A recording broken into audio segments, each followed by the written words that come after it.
So I'm not a big boxing guy. Is anyone a big boxing people in here? Yeah, no, there's not a big. Peninsula's not really full of boxers. Not a boxer. But there's a boxer in Oakland. His name is Andre Ward. And Andre Ward is the light heavyweight champion of his age group. He is 32-0, and he just has dominated the field. And in a surprise announcement a couple weeks ago, Andre Ward announced that he was retiring.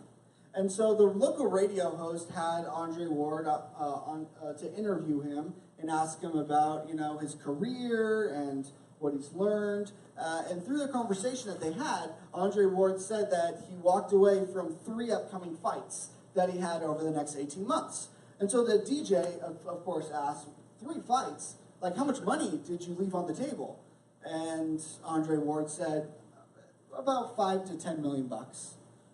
And the DJ's like, you walked away from $5 to $10 million? I'd have someone pound me for $4 million. And Andre Ward, he said something that caught me off guard, and so I tried to write it down as I was driving at the same time. And he said, look, there's always money left on the table. You do what you need to do, you pay your taxes, you save your money, so that you can walk away when you need to. And I just thought to myself, I went, wow, Andre, that is a man who is not enslaved to his money.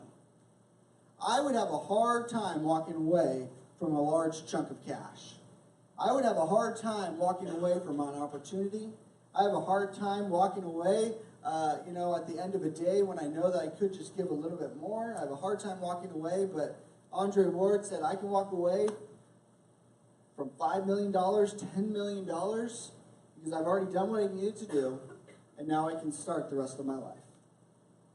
See, we are a people that are, in large part, we are enslaved to wealth and our finances, to security and control. And honestly, this peninsula doesn't make it very easy, does it? I was just talking to someone this morning, and we were talking about how the peninsula, it's easy on the eyes, but it's not an easy place to live. It's difficult and it's hard. And I understand that. I live in the renter's market. I know how difficult it is having that $400 rent increase and you have 60 days to get ready for it. I know what that looks like. I know what that feels like. And so it's more important for us than anyone to really get our heart and our mind around the idea of what is a people of God supposed to do, what's our interaction and what does our relationship look like with our finances, with our possessions, with our wealth, and with our control. Because, church, I've had too many conversations with couples where finances have become the linchpin in the relationship. Something happens in a relationship, spouse A is not happy, spouse B is like, you gotta work because otherwise we won't be able to pay the bills, and spouse A is like, I can't do it anymore, spouse B, and then all of a sudden there's a rift, and I've had too many conversations like this. And so I wanted to take a week to simply look at what does Jesus say about our finances, what does God say our relationship with our wealth should look like. Because I believe that through Jesus' teaching, there's a lot of freedom, there's a lot of liberty, and there's a lot of stuff, true riches, that you want to get to anyways, but you think that finances is the way to get there. And so we're going to be in Luke chapter 16 today, starting off in verse 10. And Jesus has some pretty big words for those who are in love with money. He says, if you are faithful in the little things, you will be faithful in the large ones. But if you are dishonest in the little things, you won't be honest with the greater responsibilities. And if you are untrustworthy about worldly wealth, who will trust you with the true riches of heaven? And if you are not faithful with other people's things, why should you be faithful and trusted with things that of your own? No one can serve 2 masters, for you will hate one and love the other. You will be devoted to one and despise the other. You cannot serve God and be enslaved to money. If you are faithful with the little things, you will be faithful with the big things. I love that verse in verse 10. If you are faithful in the little things, you'll be faithful with the large ones. The big point that we're walking away with is this today. When it comes to stewardship, sweat the small stuff. When it comes to stewardship, sweat the small stuff. I'll admit that there's a lot of areas in our life where we shouldn't sweat the small stuff. If someone's coming and visiting you for the day, you know what? Don't sweat the small stuff. You know, your room isn't, your house isn't perfectly tidy, or your car isn't unvacuumed, or you can't be the pitch perfect host, because at the end of the day, the people are coming to visit you, not your elegant mansion. So you don't need to sweat the small stuff. Put people first. We shouldn't sweat the small stuff and things that might ruin our day. You know, your coffee isn't hot enough, or someone cuts you off on 101. You know, don't sweat the small stuff, because that small stuff can really ruin your day, and it can set you off on a bad trajectory. Don't sweat the small stuff in that area. Even Jesus says that we shouldn't sweat the small stuff. In Matthew chapter 6, he says, "This I try to tell you, not to worry about everyday life, whether you have enough food or drink or clothes to wear. Isn't life more than food, and the body more than clothing?" There's a lot of areas where we shouldn't sweat the small stuff. But in this area of stewardship, Jesus strikes a very shocking and different tone and says, when it comes to wealth, when it comes to finances, when it comes to stewardship, this is absolutely an area where we need to sweat the small stuff. I use the word stewardship because stewardship really is a perfect picture of what God has called us to be, and what God has what our relationship is with our possessions or what we have. See, I've taken out a lot of loans. Has anyone taken out student loans, car loans, a house mortgage? There's a couple of things I've learned in taking out loans. I'm an experienced loan artist, up to $500 a month of just loans just coming out, student loans for the rest of my life. But there's a couple of things I've learned about loans. First of all, loans is not my money, right? When I'm loaned money, it's not my money. It's someone else's money. And we use loans for great things. That's the purpose of a loan. The loan isn't just a credit card. A loan is something used for a very specific purpose. So I can go to college, so I can get a car, so I can own a house. We get loans for really, really great things. And eventually, loans have to be paid back. We have to take account for the money that we took so that we can pay it back in full. And in this way, stewardship, this is our relationship a lot of times with our possessions, with our wealth, with our finances. A lot of times we think that what we get is ours until I give it to someone else. But the people of God, in the kingdom of God, what we have isn't our own. What we have is just simply on loan to us. Stewardship, in fact, the definition of stewardship is the job of supervising or taking care of something. Our job is caretakers. It's not owners. We caretake over something that has been entrusted to us by God. And in Deuteronomy chapter 8, God gives a warning to the Israelites. He says, "Don't be fooled to think that everything you have was by your hands alone. I have given you every breath you breathe. I have given you every fish you eat. I have given you every dream you have. Don't think that anything you have is account by your own." And so in that way, people of God, we are stewards, not owners. I love what C.S. Lewis says here from Mere Christianity. He says, every facility you have, your power of thinking or of moving your limbs from movement to movement is given to you by God. If you devoted every moment of your life with exclusively to his service, you cannot give him anything that was not, in a sense, his own already. So the people of God know that everything I have is for God. We are simply stewards of what God has given us. But Jesus says that there are some things that will get in the way from you having influence over great big things. See, At the very beginning of this passage, Jesus says, if you are faithful in the little things, then you will be faithful in the big things. That's why Jesus says, in stewardship, sweat the small stuff.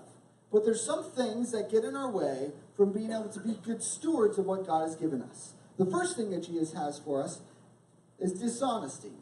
Jesus says, he says that you got to sweat the small stuff, and especially look at this dishonesty factor. He says, if you are dishonest in the little things, you will not be honest with the greater responsibilities. See, why aren't we honest? Why aren't we honest? Sometimes we're not honest because it's embarrassing to be honest. Sometimes we're not honest because it's easier to lie.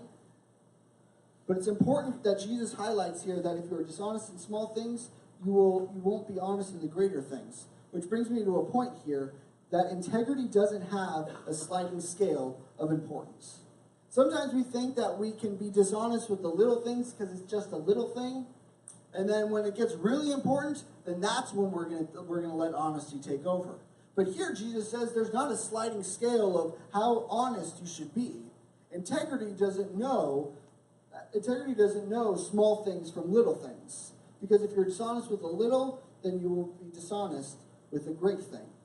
Sometimes what we like to do is we like to sort of fudge ourselves. We like to fudge our company expenses from personal to business expenses, and then all of a sudden, that's the same thing as embezzlement. Sometimes we like to fudge, justify little white lies, but soon enough, that's going to be a double life. Jesus says that if you're dishonest in the little things, you won't be honest with the greater things as well. And this is why it's important.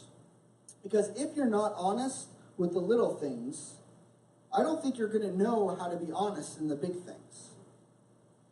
If you're not honest with the little stuff, I don't think you're going to know how to be honest with the big stuff.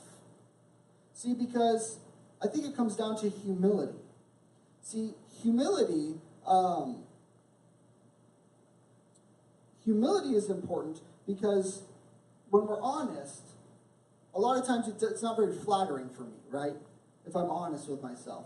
I'm struggling in this area. This is where I've choked up. If I'm honest, in this small capacity, it's unflattering. But it's easy to cover that stuff up. And so it teaches us to be able to be humble. But if we don't learn humility at this level, at this small level, then how are we going to learn humility on a platform, on a big stage? We can't. It's like what my friend once told me, that character is developed when no one is looking. If character is developed when no one is looking, when no one's looking over his shoulder, when no one cares what a little temp is doing. But when you're a VP, when you're on a stage, when there's a spotlight on you, when everyone's looking through your tax returns and trying to find somewhere where you messed up, where you were selfish, and where you lied, and where you embezzled, and where you fudged the numbers, like the character that you built when no one was looking is going to carry you over when everyone is looking. You can't have no character when no one's looking and then all of a sudden say, you know what, I'm going to be a man of integrity now. Jesus says if you're dishonest in the little things, you won't be honest with the greater responsibilities.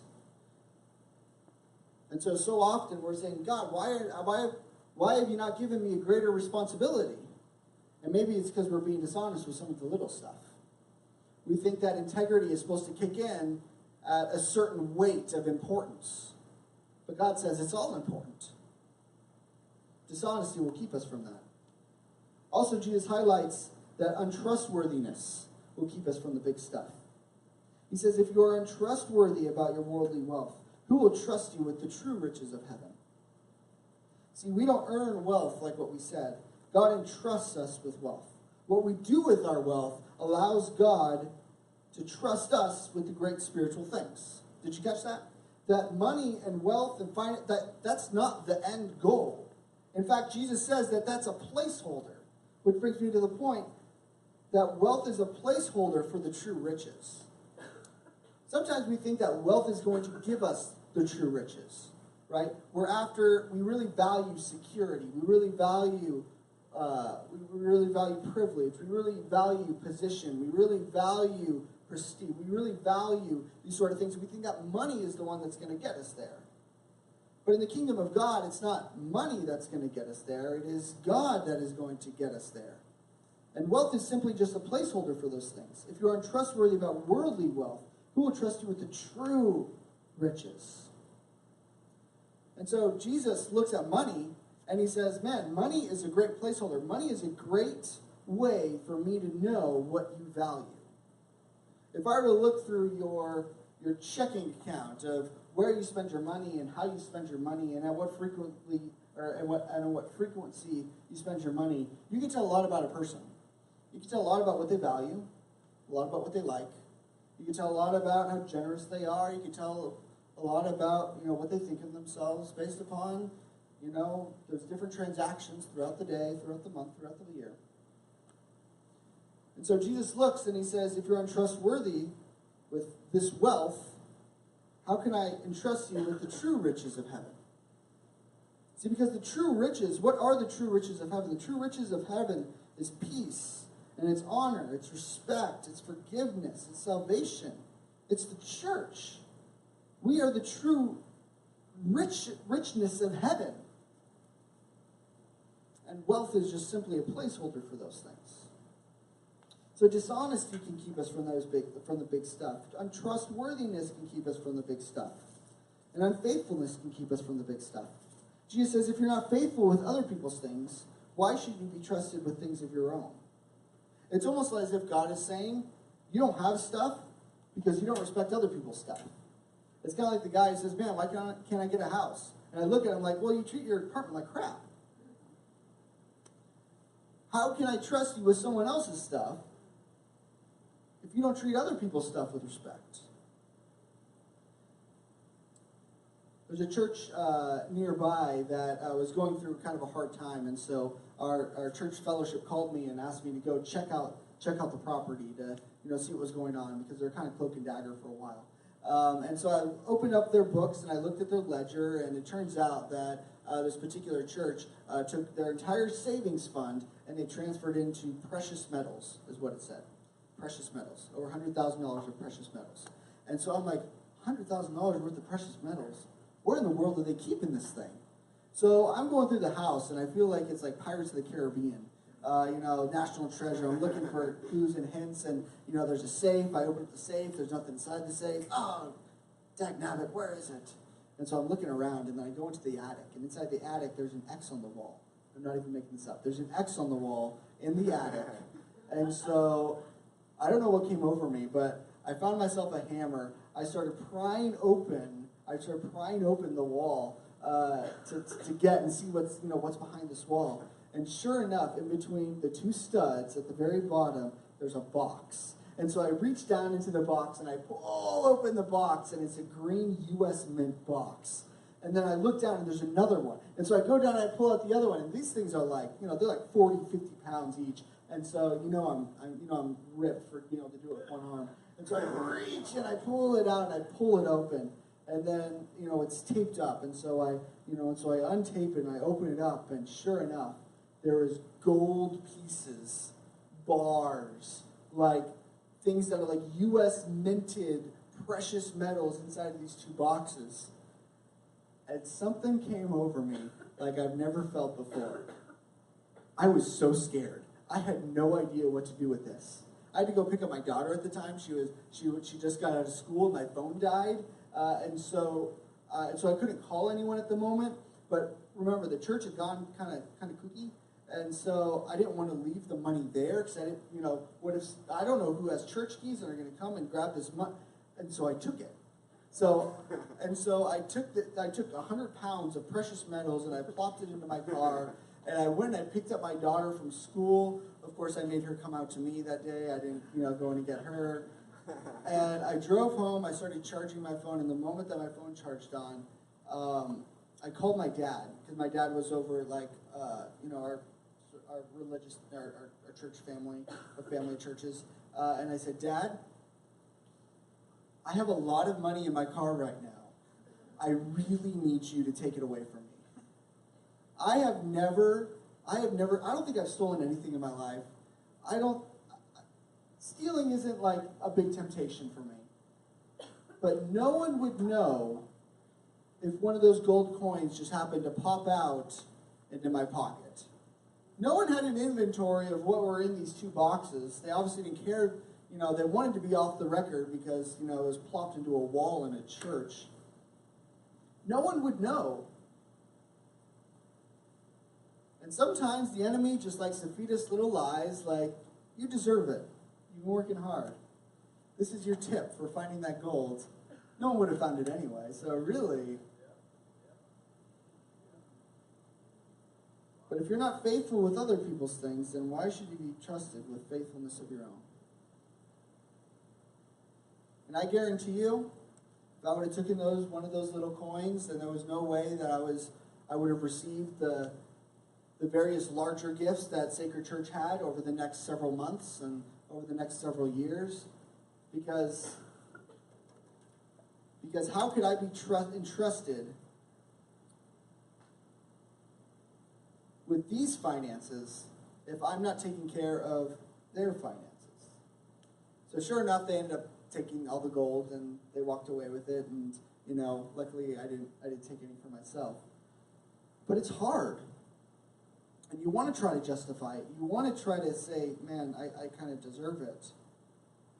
But I think that's the problem, is that sometimes we think that we are immune to this sort of thing. Like, I thought I was immune from stealing until something started knocking on my heart, if I'm able to be honest. We think that we're immune. We think like, oh, I'm faithful, I'm honest, I'm trustworthy. But even Jesus highlights that not everyone who thinks that they're trustworthy is actually honest with themselves. It continues on in verse 14. It says, the Pharisees, who dearly loved their money, heard all this and scoffed at him. Then Jesus said to them, you like to appear righteous in public, but God knows your hearts. What this world honors is detestable in the sight of God. Sacred Church, we can scoff at me today for talking about money. We can scoff at someone else for talking about finances. We can scoff and pass the buck. But Jesus says that God knows your heart. That God knows your heart. And Sacred Church, I desire that you would have the true riches of heaven, and that you would not be held hostage by wealth of this world. I want the real stuff for you. I want the true riches. I want you to be able to be faithful and honest and faithful, so that we can be good stewards of our money. So that as the parable of the talent says, that at the end, we'll be able to take account of everything that we did. And so that the Father can say, good job, good and faithful servant. And so I have a couple of reflection questions for you today. What is something small that God is asking me to pay big attention to? If you have your phones, you can take a picture of this. If you're in a squad, these are probably going to be your squad questions this upcoming week. But what is something small that God is asking me to pay big attention to? Like what I said, God says when it comes to stewardship, sweat the small stuff. What's something small that we think like, oh, I can just sort of brush this? What's something small that God is asking me to start paying attention to? Where is my integrity slipping that is hindering me from overseeing the greater things? If I'm honest with myself, where's my integrity slipping? Right? Maybe there's not an area in my life where it's just a glaring red light. Maybe where's the yellow light? Where's the yellow light? Where's the warning light? Where's the yield sign? Where is my integrity saying, hey, slow down here? Maybe it's in finances. Maybe it's something else that you're stewarding, like a relationship or responsibility or another person in your life. Where's my integrity slipping that is hindering me from overseeing the greater things? The last question, as the band comes up and we close out this time. What is limiting my ability to give back to God through the church. And church, if you allow me to be honest and transparent, I hope that you know my heart. I hope that you know I'm not this gold-digging guy. But I know that the church works because the church is being the church that Jesus intended. A people of God who know that everything that we have is simply to steward what He is desiring. And I know that this doesn't happen without the people of God coming alongside, about just being generous, about fueling our missionaries and giving to our ministries and enabling us to be the church that Jesus intended. But I know that a lot of times we want to give to the church. We want to be able to tithe. We want to be able to give to missions. But honestly, we just can't. Like, look at my checkbook. If you can find $100, be my guest. But it's just not there. And I know that for many of us, that's exactly where we are. I want to be able to. There's nothing there. And so rather than just saying, just give it anyway, I'm going to ask you the question, what is limiting my ability to give back to God? Where have I overrun so that my margin isn't there? If God is calling me to be generous, I can't even begin because of all this other stuff. What is limiting your ability to give back to God? We are simply stewards of what He's given us. It is simply on loan. And remember, loans aren't my money. It's used for a specific purpose.